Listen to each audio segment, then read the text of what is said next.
애청자 여러분 안녕하십니까. 오늘은 2020년 9월 19일 토요일입니다. 여기는 경남 거제시 농소 몽돌 해수욕장입니다. 토요일 오후입니다. 오늘은 현 시국과 현 위정자들에게 촌철살인의 글을 많이 쓰시는 필명 문무대왕님의 좋은 글 한 편 소개해 드리겠습니다. 문무대왕님은 전직 민환 기자이자 언론인이고 언론사 대표까지 하셨고요. 수필가로 등단을 하신 분이기도 합니다. 문무대왕님의 글이 여러분들에게 많이 읽혀져서 나라를 구하고 국민의 자유와 인권을 지키는 중요한 계기가 되기를 바라는 마음에서 오늘 그 첫 편을 소개해 드리도록 하겠습니다. 앞으로 종종 문무대왕님의 글을 야외 또는 실내에서 기회되는 대로 소개해 드리도록 하겠습니다. 자, 그럼 오늘 첫 번째 글을 소개해 드리겠습니다. 여기는 농소 몽돌 해수욕장 해변입니다.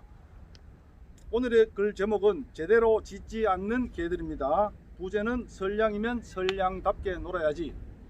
여기서 말하는 선량은 국회의원입니다. 읽어가면서 해설이 필요한 부분은 잠깐씩 해설을 곁드리도록 하겠습니다. 읽겠습니다. 사행성 도박 바다 이야기가 광풍처럼 몰아쳐서 국민의 고통과 피해가 속출하자 당시 노무현 대통령은 국민에게 사과했다. 도둑이 들려고 하니 개도 짖지 않더라. 여기서 바다 이야기란 제 해설입니다. 노무현 대통령 때인 노무현 대통령은 제 16대 대통령이죠. 2003년에서 2008년까지 재임하시고요. 2004년에 등장한 대한민국의 아케이드 게임입니다. 바다 이야기가 아케이드 게임입니다. 아케이드 게임은 간단하게 말하면은 동전을 넣고 하는 사행성 게임이죠. 이 바다 이야기 때문에 그때 시국이 너무 시끄러웠던 그런 기억이 납니다. 문무대왕님의 글은 계속됩니다. 노무현 대통령이 지적한 개는 누구인가? 두말할 필요도 없이 대통령의 국정 수행에 보좌적 역할을 하는 내각과 사정기관, 비서진, 집권 여당의 당뇨와 국회의원들일 것이다. 이들 무리가 제대로 역할을 해줘야 대통령은 원활하게 국정을 수행할 수 있을 것이다.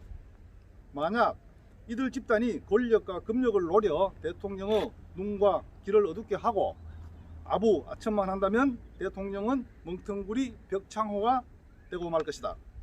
노무현 대통령의 솔직한 고백대로 사행성 도박, 바다 이야기가 전국을 휩쓸고 있는데도 그 심각성을 대통령에게 제대로 보고하지 않으면서 방지 대책도 세우지 않고 실천하지도 않았다면 그것은 책임 있는 자리에 있는 고위공직자들의 직무유기나 직권 남용이 될 것이다.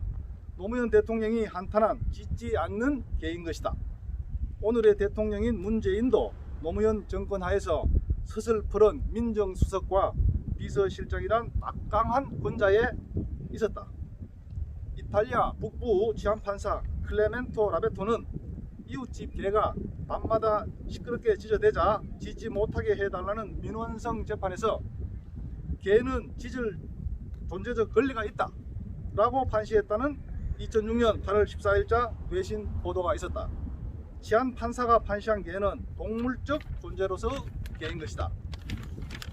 다음 페이지 읽겠습니다. 개가 짖는 것은 자기 보호 본능이다. 자기에게 접근하는 다른 동물들에게 대한 경고요 알림인 것이다. 개가 짖지 않는 경우에는 두 가지가 있다. 이 대목이 아주 멋진 표현입니다. 심신이 불편해서 만사가 귀찮을 경우, 그리고 고기 덩어리를 뜯어먹느라고 정신이 없을 때다. 자, 지금의 청와대 참모들, 강요들, 대통령을 에워싸고 있는 분들은 이 두 가지 중에 어디에 속하나요? 심신이 불편하고 만사가 귀찮은가요? 그렇지 않으면 고기 덩어리를 뜯어먹느라고 정신이 없나요? 재밌는 표현이죠. 자, 계속합니다. 미디어 경영학에서는 매체와 인간을 개에 비유하는 경우가 종종 있다. 사회적 동물로서 인간에 대한 기대와 역할을 의미하는 것이다. 흔히들 말하는 워치독이 그것이다. 언론학자들은 신문, 방송 등 미디어 매체들의 기능과 역할을 사회적 감시기능, 즉 감시견이라고 한다. 국가 통치 수반인 대통령에게도 감시견 역할을 하도록 제도적으로 마련된 기구와 직책이 있다. 내각의 강요와 국정원, 검찰, 경찰, 대통령 비서실, 국세청 등 행정부가 있고 입법부인 국회와 법 집행을 하는 사법부 등도 있다. 이른바 삼권이 분립하여 국가 기능이 원활하게 돌아가도록 제도적 장치가 마련되어 있다. 그렇지 못할 경우 국가 통치 행위는 속된 표현으로 엉망진창이 되고 만다. 여러분, 오늘은 2020년 9월 19일 토요일입니다. 여기는 경남 거제 몽돌 해수욕장입니다. 몽돌 해수욕장에서 문무대왕님의 멋진 칼럼 소개해 드리고 있습니다. 계속하겠습니다. 국정이 개판이 되면 피해는 국민이 본다. 통치자가 무능할 때 이런 난세의 징후가 전염병처럼 창궐한다. 높은 벼슬아치들은 권력의 계곡에서 계곡주나 마시고, 계곡주 아주 센 말 나왔네요. 해설 넘어가겠습니다. 계곡주나 마시며 기고만장하고 낮은 벼슬아치들은 국민을 괴롭히는 오리가 되어 기생충처럼 우글거리게 된다. 여기서 말하는 오리는 탐관오리를 이야기하는 겁니다. 공직자는 무릇 공익에 충실해야 하거늘 요즘 세상을 시끄럽게 하며 국민 가슴에 염장이나 지르고 사익에 눈이 어두워 깨춤 추는 전 현직 장관들의 모습이 바로 난세의 대표적 사례이다. 여기서 전 현직 장관은 누군지 아시겠죠? 조모, 추모라고 생각이 되네요.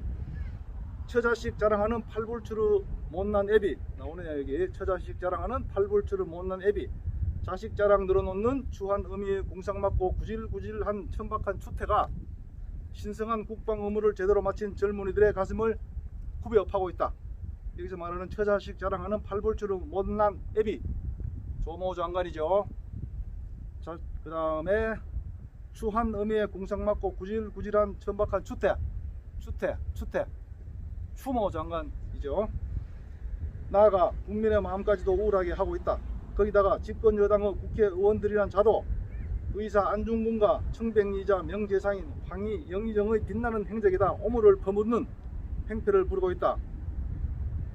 박모 국회의원이 그 서일병을 안중근에 비교를 했고 황희라는 국회의원이 또 망언을 했죠. 자, 다음 장 보시겠습니다. 바람이 좀 부네요. 자, 마지막 장입니다. 설량이면 설량답게 놀아야지 어디 할 짓이 없어 일개 지저분한 장관의 호위무사 노릇이나 하며 미치광이처럼 짓거리고 돌아다니는가. 아주 준엄하게 꾸짖고 계시네요. 참으로 부끄러운 줄 모르는 불안당들이요 정상배들이 아닐 수 없다. 사회적 감시견들이 스스로 역할과 사명을 잊어버리고 정신병자처럼 놀아나는 것은 국가나 국민에 대한 충복의 자세가 아니다. 통치자에 대한 충성도 아니다. 고기 덩어리를 놓고 물고 뜯는 개들의 싸움질이나 다름이 없다. 반란이요 역모다. 개 중에는 충견도 있고 똥개도 있다. 여기까지입니다. 2020년 9월 17일 날 쓰셨네요. 현 정부를 책임지고 국가를 운영하시는 위정자분들, 문무대왕님의 제대로 짓지 않는 개들 일독을 권합니다. 한번 읽어보시고 국정에 참고하시기 바랍니다. 앞으로 문무대왕님의 좋은 글 많이 있으니까요. 뭐 매일매일 거의 매일 쓰시다시피 하시니까 그 중에서 좋은 글 골라서 일주일에 한두 편씩 소개해 드리도록 하겠습니다. 감사합니다. 2020년 9월 19일 여기는 농소 몽돌 해수욕장에서 문무대왕님의 글 소개해 드렸습니다.